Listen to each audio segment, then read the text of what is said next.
का नारा लगाना है, कांग्रेस पार्टी, कांग्रेस पार्टी।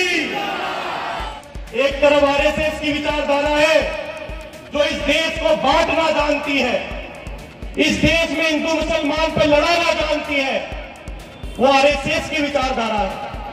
और एक विचारधारा है जो भारत जोड़ने की बात करती है, और वो राहुल गांधी की विचारधारा है। नाम है राहुल गांधी, कि जिसकी दादी प्रधानमंत्री थी उनको गोलियों से छल्ली कर दिया गया, जिसका पिता प्रधानमंत्री था उसके टुकड़े टुकड़े कर दिए गए, लेकिन फिर भी आज बिना डरे भारतीय जनता पार्टी और नरेंद्र मोदी के सामने शेरों की तरह दौड़ रहा है। उसका नाम राहुल गांधी है। मेरे साथियों, नवाब खान परिवार आपके बीच में था, आपके बीच में है, और इंशाअल्लाह आपके बीच में ही रहेगा। मेरे साथियों, 32 साल में एक मुसलमान को विरोध पक्ष का नेता इस शहर में बनाने का काम कांग्रेस पार्टी ने किया। लोग पूछते हैं कांग्रेस पार्टी ने मुसलमानों के लिए क्या किया। ये देश जब आजाद हुआ, इस देश का पहला मंत्रिमंडल बना, इस देश के पहली मंत्रिमंडल में प्रधानमंत्री जवाहरलाल नेहरू बने।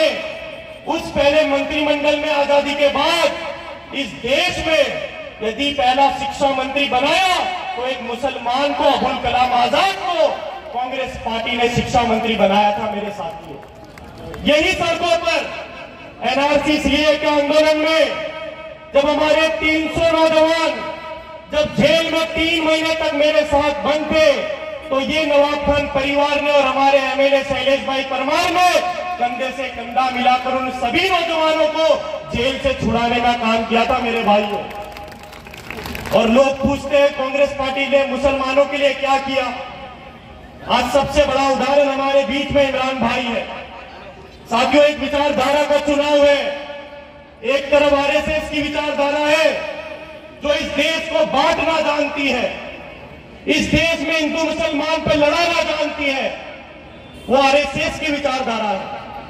और एक विचारधारा है जो भारत जोड़ने की बात करती है, और वो राहुल गांधी की विचारधारा है जो कन्याकुमारी से कश्मीर तक पैदल चलकर मेरे भाई इमरान भाई के साथ पैदल चलकर भारत जोड़ने की बात करता है। आप देख सकते हो किस तरीके से राहुल गांधी पूरे 3,500 किलोमीटर की पद यात्रा निकाल रहे हैं।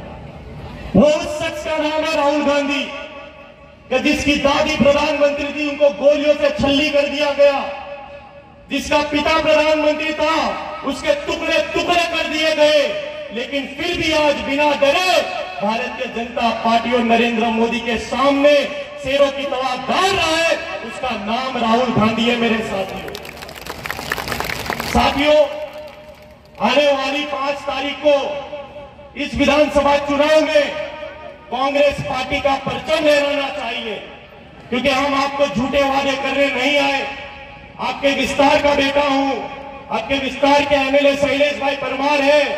ये नई नई पार्टियां, भारतीय जनता पार्टी, मेरी बात लिख के ले लो, 8 तारीख के बाद शकल तक नहीं दिखाएंगे, लेकिन ये आपका बेटा, ये नवाब खान परिवार आपके बीच में था, आपके बीच में है, और इंशाअल्लाह आपके बीच में ही रहेगा। मेरे साथियों, तो मेरी आपसे विनती है कि आने वाली 5 तारीख को ये जो 2 नंबर का बटन है उसको इतनी जोर से दबाना कि ये दिल्ली में बैठी आरएसएस की सरकार, उनको पता चल जाए कि गुजरात में 27 साल के बाद परिवर्तन आया है।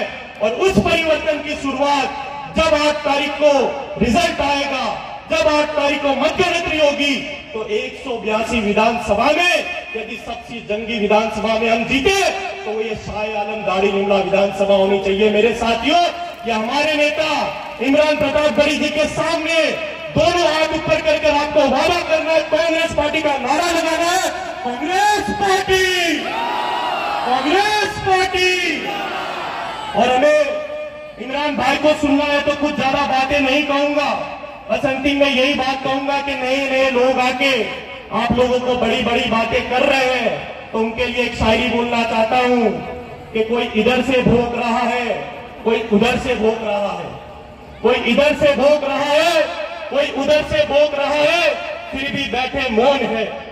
कोई इधर से भोंक रहा है, कोई उधर से भोंक रहा है, फिर भी बैठे मौन है। भोंक भाग के थक जाएंगे, क्योंकि सबको पता है जंगल का राजा कौन है। आप लोगों ने मुझे सुना, इतना सम्मान दिया, उसके बहुत बहुत धन्यवाद। खुदा हाफिज।